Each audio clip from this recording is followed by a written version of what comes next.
Hello, my name is Ethan, and today I'm coming to start a little series. This is going to be episode 1 of my campaign diary. This idea is, of course, inspired by the great and wonderful Matt Colville, whose channel you should definitely check out. He makes videos about how to be a better dungeon master, and he kind of inspired what I'm doing right now.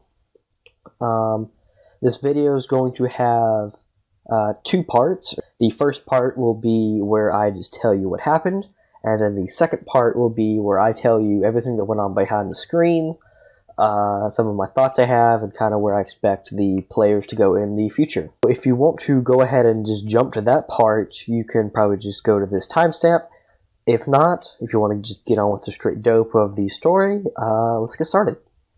So my campaign has 5 players in it. It used to be 3, but now it's 5. And so I'm going to run you guys through the player names and who they are and what class they are. So first we have Alden, who is a drow monk. And then next in line we have his friend Azugul, who is a half-orc cleric. After that they have their friend Dusk, who is a tiefling warlock. After that they have Checkers the fighter. He is a half-elf. And finally, we have ADS, who is a Warforged fighter. So these adventurers, we kind of had a campaign 0, or session 0, and they had received a job from a guy named Gordon, and he said, here, take this chest of magical components and take it to this wizard named Toster over in the town of Thurmaster. And so that's kind of where we opened it. We started, and I told them, you're on your way to Thurmaster, but before you get to Thurmaster, you have to pass through a small town called Millburn.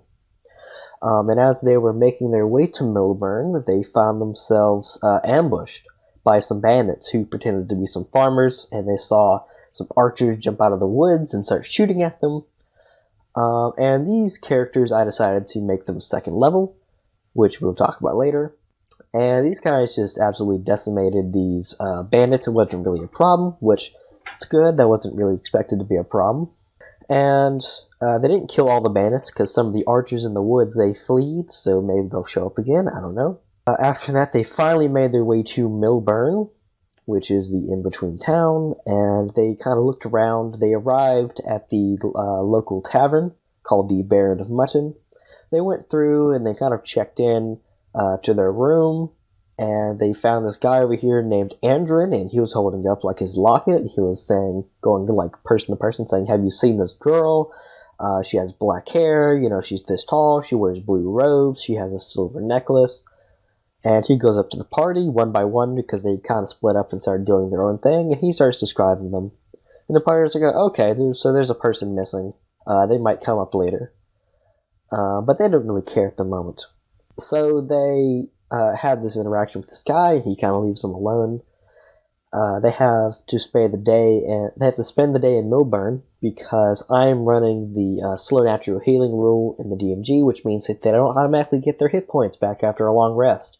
And the bandits got them kind of low, considering their low level, and considering you have a warlock and you have really the warlock is really the only person who has really low health. And so they had to spend the day in Millburn. So while they're in Millburn, they kind of go from place to place. They're like, okay, there's a smithy here, and there's the exchange, which is like an open marketplace where you can buy it and trade goods.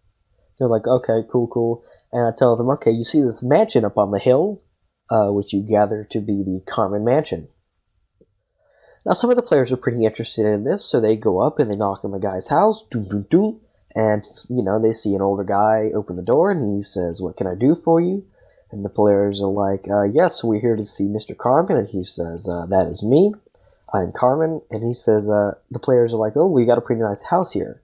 Carmen's like, well, I collect the taxes and everything, so it's a pretty nice house, thank you. Is there anything I can do for you? The players are like, no, we're just going to be going on our way. We're just passing through. And I kind of thought that would be the end of it. But one of the players, Alden, the monk, he decides that this guy, he doesn't trust rich people. And so he goes to the Carmen Mansion after dark, and he's like, is there a window I can go through? And I'm like, well, there's a bunch of windows, but a lot of them have lights on. And we spend the next maybe 30 minutes, and he gets in this guy's house by going through the back door and picking a lock. But he really didn't find anything, and he didn't really get to explore the whole house, because really this guy doesn't have a lot to hide. He's just a tax collector. He was looking for the safe where this guy keeps his taxes, but he was unable to find it. So after that, they went back to the Baron of Mutton, and they told me that the next day they were going to set out on their adventure. After a few uneventful days of travel, they finally arrive at Thurmaster. They see that the city has like a fence around it, wooden, and that there's some guards, but the guards don't pay them any attention because they're not really guards. They're more just adults who don't have a job and need to serve the community in some way. And so I show them the map of the town, and they go, okay, let's go to this tower, because that's probably where Toster is. And I say, yeah, that's no problem. If you ask where's Toster, one of the people, they point you in the right direction. And so they get to this tower, and they, knock on the door, and this old man comes down. He's like, oh. He sees that they're carrying a chest that he kind of recognizes, and he's like, oh, do you have my material components? And the party's like, yeah, we do. And so he's like, can I see the documentation? And so they hand him the documents that for the job, and he looks at it, and he nods a little bit. He's like, can you set the chest down here? And so they set the chest down, and he goes, and he pulls out, a quill, and he signs the document, and gives it back to the party. He's like, I don't pay you, but if you take this to Squire Marlin, he will certainly give you the gold reward that you're looking for. And so they're like, all right, cool. And he asks them, do you want to come inside, have a drink or something? But the party's not really into that, and so they just kind of leave him in the middle. Like, he's standing there. And literally the way it happened is they just kind of leave and they go straight to Squire Marlin to get their gold because they really want their 100 gold or whatever it is they got for this job. And so they kind of look around a little bit, and one of the players kind of gets a funny feeling, so he goes back to Toster, and he's like, hey, so we kind of left you hanging. Is there anything else you need from us? And he's like, yeah, sure. I'm not going to do the voice the entire time. He's like, Toster's like, yeah, sure. Have you seen this girl? She has black hair and blue robes and a silver necklace. And this player, who is played by Parker, he's the half-orc cleric named Zoogle. He's like, no, I haven't seen her. But we know that this other guy in Milburn's seen her and that she's missing. And Toster's like, oh, missing? That's not a very good thing. So, missing as in, she's been gone a couple of days? Because she was supposed to be here last week. And the player's like, yeah, they're looking for her right now. He's like, well, if you could do me a favor, I have a friend named Cooper, and if he has seen Jelena, and if she's been along any part of the river recently, which is the Churnet River, the river that all these kind of towns border, he's like, if she's been along the river in the past couple of days, Cooper will definitely have seen her and definitely know where she is. And so the player's like, oh, okay. And he's like, can you take this letter? And he starts, writing a letter. And he says, can you take this to Cooper for me? And come back to me after you've delivered it, and I'll give you 10 gold each. And if you find Jelena, I'll give you 50 gold each. And so the player's like, all right, yeah, cool. We'll certainly do that. And so Toster thanks him, and Zoogle goes and meets up with the rest of the party. He tells them of the job they just got. And Cooper's farm, I showed them the map of Heronshire. It's in between Milburn and Thurmaster, and they kind of plan to go back to Milburn anyway.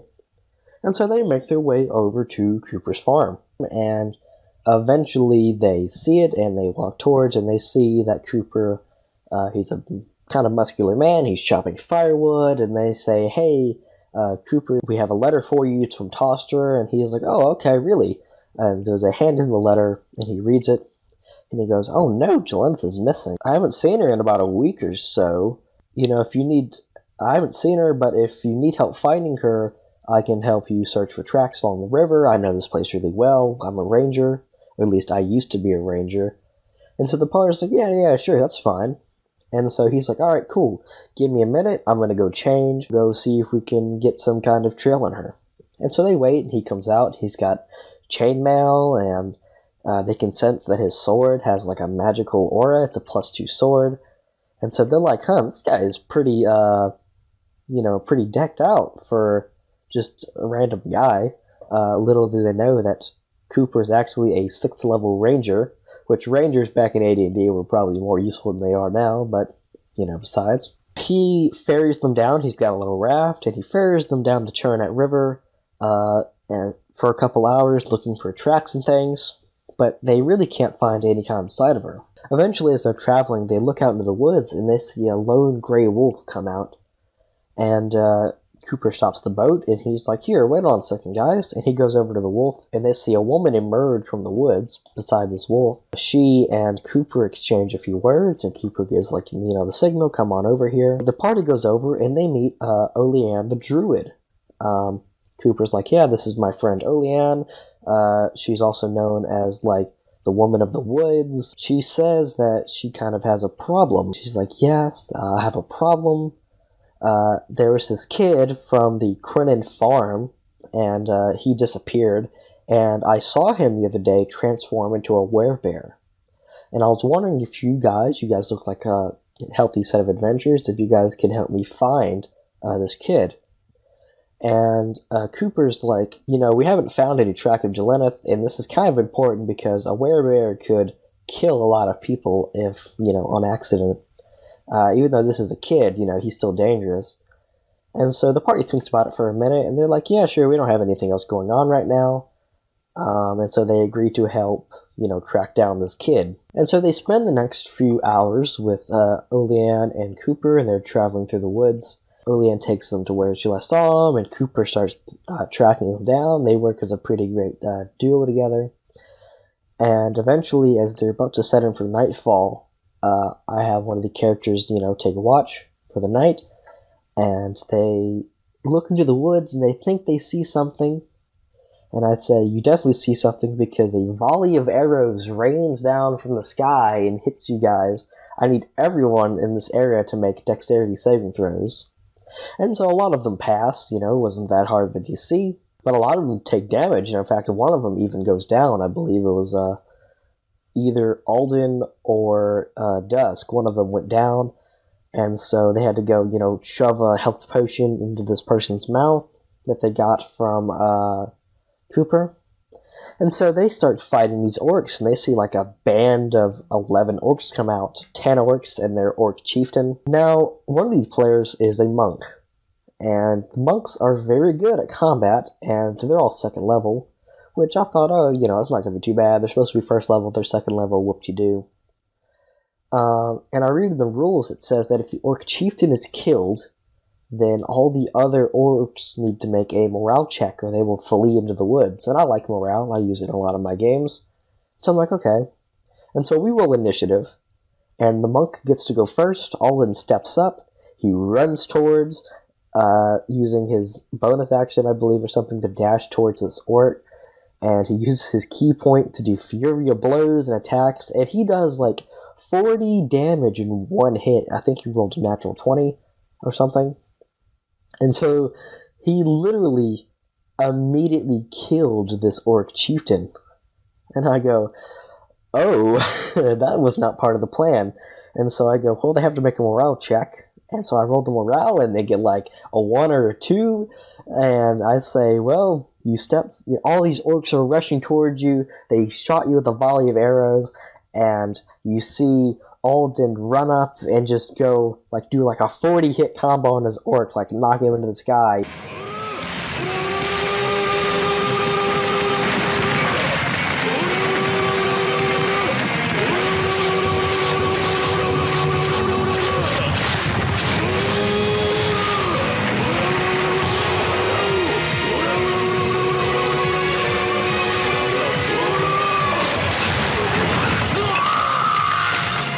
And this orc immediately falls over dead, and you see everyone else look at each other and look at you and run. And so the party thought that was kind of funny. And they're literally chasing after these orcs, shooting them, casting spells, doing all this stuff. They're just going ham on these guys. We've been playing for 5 hours at this point. And so when the battle is over, they look through, they find some of the orcs had silvered longswords. One of the orcs, the orc chieftain, he had a +1 shield that looked like this. And that's where I kind of ended the session. And all the players thought that was pretty cool, and so I could tell that the players didn't really like being that low level. They kind of wanted to be 3rd level, because at least at 3rd level you have your class abilities. So I went ahead and I made them 3rd level, which is... we'll talk about that in a second. So we ended the session, not for very long, because, well, I'll cover this in episode 2, but we literally got together the next night and played from 7:30 to like 1 in the morning again, which we had done this session as well. So, I kind of tell the party goodnight, and I start planning on the next adventure. So now we are going to talk about some of the behind-the-screen stuff that happened. If you're just, getting here, you probably already know what happened, but this is what you need to know. So, Night Below is a 1st to 10th level adventure created in 1995. It's AD&D, and I thought it'd be pretty cool, so I printed the whole thing out, and I got all the books and everything, printed out, and I'm running them through this. It's 1st to 10th level, but in the beginning it says, you can start your party at 2nd level if they don't have a lot of players. And so originally the party was only going to be 3 players. But then 2 others joined, and I was happy about that, but I'd already made the other guys roll 2nd level characters, and I wasn't about to make them downgrade to 1st level just so I could have some party balance. And I thought, I can just buff some of these encounters, that'll be no problem. And I also didn't really expect for them to like the game as much as they did. They liked it so much that they wanted to play again the next night, but we'll get to that later. So I run these guys through, and as I was prepping, I prepped maybe the first 20 pages of the adventure was the entirety of the first town, Millburn, the entirety of the second town, Thurmaster. I highlighted some of the important bits, like some of the plot elements and things. But I was really unprepared, I think, because I wasn't expecting to play for 5 hours. I thought we would play for maybe, 3 hours with like a 10-minute break thrown in there. But we played for 5 hours, and so we got to like page 20, and I was like, guys, we need to take a break for a second so I can read some of the stuff that's going to happen in the next adventure. And I think I mess up on a lot of things just because this is my first time running it. So, for example, when they got to Millburn for the first time, they were supposed to see the tavern, the Baron of Mutton, in disarray, after some kind of, after the search party for this girl, Jelena. But I kind of forgot about it in the moment, because we were still off the high of the first battle of the campaign. And so I had to kind of incorporate that in, right after, cover my tracks and be like, oh, there's this guy, and he's looking for this girl. So that was one thing I had to do. I wasn't expecting Alden to go and try to infiltrate this guy's house. I had to, quickly, he said, I'm going to go over this guy's mansion in the dark. And I thought, oh, okay, this is kind of strange, but yeah, sure. And he says, is there an open window? And I can tell where he's going with this. So I pull out, my notebook, and I start, quickly making a sketch to see what the inside is, just so that if he, because we're doing this campaign over Discord, not in person. So if he says, oh, you're just making all this up, I can send him a picture and be like, no, this is the map of the place. Even though, of course, there was no map, I made it up on the spot. So I had to improvise that. That was pretty fun. After that, the party wasn't really interested in the whole Jelena thing. It took them a while before they got the hint that this was going to be, the major continuation of the campaign. And so after they got to Thurmaster and they saw Toster, they kind of just ignored him. And I was expecting them to be because they learned that this girl was Toster's apprentice or whatever, and so I was expecting them to be like, oh, by the way, this girl was missing. And when they didn't do that after, the first 10 minutes of talking with this guy, I was like, I'm gonna have to, make him, ask them about it, which I did. So after their encounter with Toster, they go to Cooper's farm. Now, if you know the Night Below adventure, you'll know that he's not named Cooper, he's named Kuiper, as in the Kuiper Belt. But I didn't realize that was how you pronounce that name until after, so I'm just going to hereby refer to him as Cooper. So if you're confused, that's why. Another thing that I did was I made a stat block for Toster. I converted his, whatever level wizard he is in the 5th edition. But I didn't do that for the Ranger and Olean because I didn't think they would get that far. So they got there, and I'm like, hey guys, I need to take a minute and read the next part of the adventure. And they're like, yeah, sure, take a few minutes. And so we take a break for 10 minutes, and during this 10 minutes, I'm on like D&D Beyond, and I'm looking for websites to be like, how can I quickly just generate a 6th level Ranger and a 4th level Druid? Other than that, I made a bunch of notes inside this book, so I can probably show you.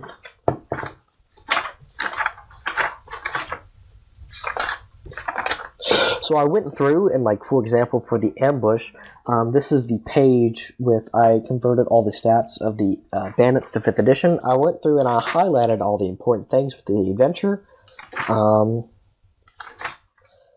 made stats for Geralt the Ranger, who they haven't met yet, which is pretty fun. They saw him, they didn't meet him, so that's going to come with later. They had an interaction with him towards the end of the 2nd session, which we've already had, but I'll go over that next episode. At the end of the Orc adventure, now this is my biggest mistake, alright?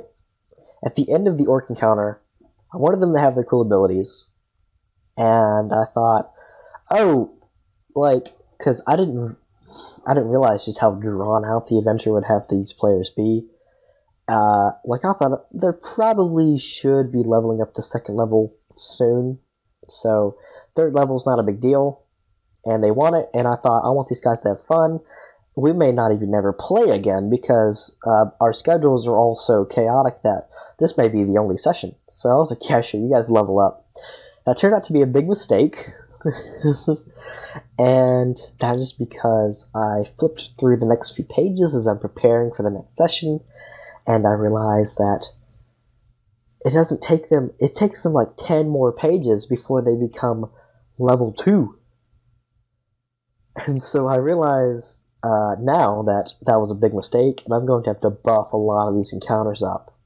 I can't really find anything else that I really messed up, but those are some of the major things that I definitely need to look out for next time. But that's pretty much the end of this episode. Be on the lookout for the next episode. Should be coming out soon. I apologize for the length of this video, but hopefully it should be pretty enjoyable. Next session, the heroes will venture forth, fight a werebear, meet with some interesting fellows, and kill some goblins. Until next time, peace.